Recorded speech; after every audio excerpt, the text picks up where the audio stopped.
Muito bom dia, boa tarde ou boa noite a você que está me assistindo agora. O meu nome é Danilo, eu sou contador e consultor.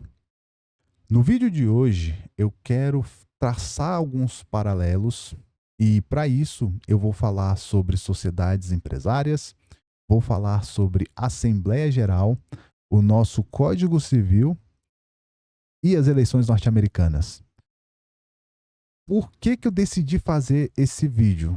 Porque as eleições americanas ocorreram recentemente, nós tivemos aí a vitória de Donald Trump para os próximos 4 anos e me chamou a atenção como que funciona a contagem de votos para definição de quem vai ser o presidente dos Estados Unidos.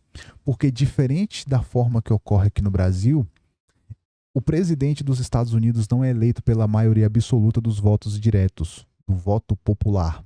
Ele é eleito quando ele consegue obter a maioria de votos dos delegados do colégio eleitoral, dos colégios eleitorais, né? Cada estado é um colégio eleitoral, ao todo são 50 estados, né? E isso me deixou com uma dúvida, né? Poxa, como assim?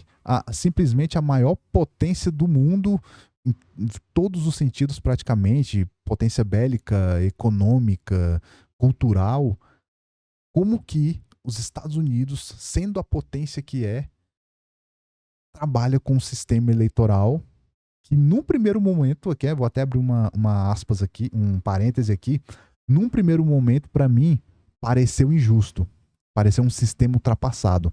Só que depois que eu passei a estudar e traçar alguns paralelos com situações que eu vejo no meu cotidiano, eu percebi que, na verdade, é o contrário. O sistema eleitoral dos Estados Unidos é um sistema muito justo. E para começar a embasar essa conclusão que eu acabei de compartilhar com você, eu vou mostrar aqui a minha tela no nosso Código Civil. Mas a gente está falando de eleição norte-americana. E o que tem a ver uma lei brasileira com isso? A princípio, nada. Mas aqui eu quero fazer um paralelo com isso, né? Então vamos lá. A gente vai ler aqui apenas o caput e o parágrafo 1º do artigo 1010. Ok? Vamos lá. Quando, por lei ou pelo contrato social, competir aos sócios decidir sobre os negócios da sociedade, as deliberações serão tomadas por maioria de votos, contados segundo o valor das cotas de cada um. Segura essa informação. Maioria de votos contados segundo o valor das cotas. E aí vem o parágrafo 1º. Ele vai dizer pra gente, olha essa informação do parágrafo 1º, hein? Para a formação da maioria absoluta, são necessários votos correspondentes a mais da metade do capital. Aqui não está dizendo que a maioria de sócios tem a decisão que prevalece sobre as outras, sobre a decisão dos outros sócios. Não necessariamente a maioria de sócios vai determinar se aquela matéria que está sendo votada vai para frente ou não. Entendeu? E isso aqui é uma regra que as empresas utilizam aqui no Brasil. Ok? E aí, eu até fiz aqui um desenho, você vai ver a minha arte agora, o tanto que eu sou um exímio desenhista, com um exemplo. Imagine uma empresa, uma sociedade que tenha 10 sócios. Essas 10 pessoas, esses 10 amigos, às vezes nem são amigos, enfim, eles identificaram uma oportunidade de negócio e decidiram juntar uma grana, cada um contribuindo com aquilo que podia, para poder formar uma sociedade e iniciar uma empresa. Então você tem 10 sócios, onde o primeiro contribuiu com 10%, o segundo contribuiu com 20%, o terceiro contribuiu com 20%, e assim sucessivamente. São 10 sócios que, somados, formam 100% do capital. Contudo, eles não têm uma participação homogênea na empresa. Isso significa, levando em consideração que que para a formação da maioria absoluta em uma deliberação são necessários votos correspondentes a mais da metade do capital, isso significa que em uma reunião para deliberar sobre qualquer tema que seja, a gente pode ter, nesse exemplo aqui, situação onde 4 sócios, caso votem juntos, conseguem determinar se aquilo ali vai para frente ou não. Basta a gente somar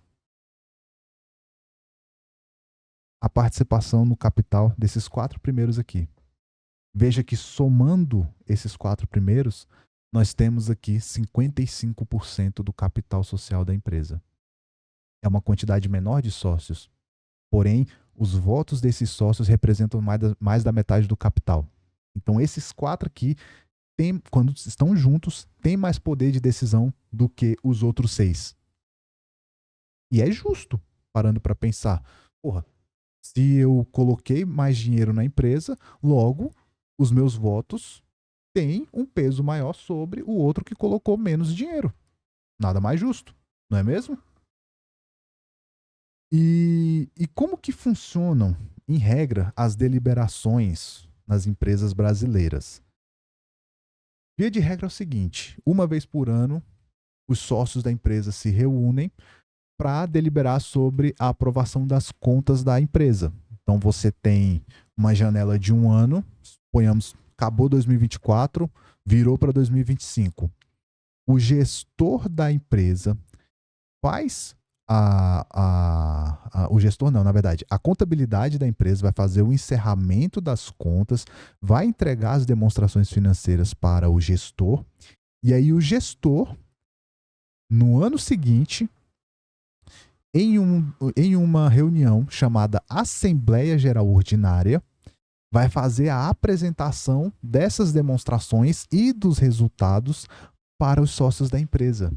E aí esses sócios vão deliberar se aprovam ou não aquelas contas e vão deliberar também se aquela pessoa que foi nomeada como gestor, que inclusive pode ser outro sócio, né, um dos integrantes do quadro societário, eles vão decidir se essa pessoa vai continuar à frente da gestão da empresa. E aí você tem situações em que quem detém a maior parte do capital da empresa decide se aquilo ali vai para frente ou não. Então, no Brasil é assim que funciona. Você pode, inclusive, abrir um site chamado Status Invest. Você consegue ver ali vários dados, vários indicadores ali de empresas que estão listadas na bolsa, inclusive a composição acionária dela. Você vai ver aquelas pessoas físicas ou jurídicas que detêm a maior quantidade de ações em uma empresa, o voto dela tem mais peso nas deliberações. É assim que funciona no Brasil. No meio empresarial, é assim que a banda toca. E o que isso tem a ver com a eleição norte-americana?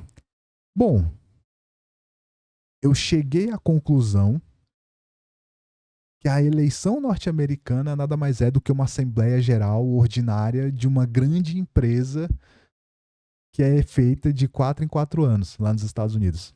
Não é uma eleição, é uma assembleia, basicamente isso, onde os 50 estados se reúnem para decidir quem vai ser o próximo administrador dessa grande empresa pelos próximos 4 anos.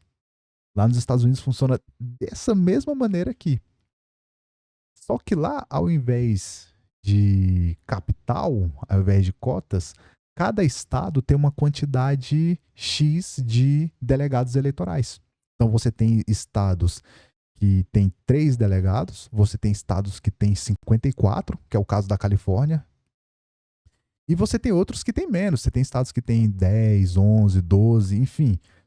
Cada estado tem uma quantidade determinada ali de delegados eleitorais de acordo com alguns critérios, que no caso dos Estados Unidos, o critério deles é a quantidade de eleitores e quantidade de membros que cada estado tem no Congresso, que no caso lá é a Câmara dos Representantes. e, se eu não me engano, é o Capitólio, que é o Senado, acho que é.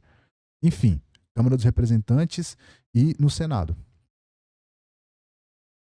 E aí, o que que acontece? O candidato, ele tem que fazer a campanha dele estado por estado. Porque, por mais que ele não seja eleito pela maioria de votos obtida no país inteiro, cada estado vai dar para ele, ele tem a possibilidade de conseguir os delegados eleitorais através do voto popular em cada estado. Então, por exemplo, se o cara quer ganhar na Califórnia, que é o estado onde tem mais delegados eleitorais, então ele tem que conseguir a maioria de votos populares dos eleitores da Califórnia. No Texas, que foi onde o Trump ganhou, ele teve a maioria de votos populares dos eleitores do Texas. A Kamala teve a maioria de votos populares dos eleitores da Califórnia. Então, ela levou os delegados eleitorais que representam a maioria dos votos daquele estado. Então, no final das contas, isso faz com que o sistema eleitoral acabe sendo muito mais justo, porque cada estado vai votar, os eleitores de cada estado vão votar de acordo com os próprios interesses. E é assim que acontece em uma empresa. Quando você vai votar numa deliberação de uma empresa, você vai votar seguindo o critério que vai beneficiar a sociedade e, por consequência, beneficiar seus próprios interesses. Então, depois que eu estudei mais a fundo e entendi como que funciona essa metodologia e consegui fazer esse paralelo com algo que nós brasileiros vivenciamos diariamente, só que dentro das nossas empresas, eu pude chegar à conclusão que o sistema eleitoral dos Estados Unidos é um sistema muito mais justo e ético do que os sistemas adotados em muitos outros países que utilizam o voto direto.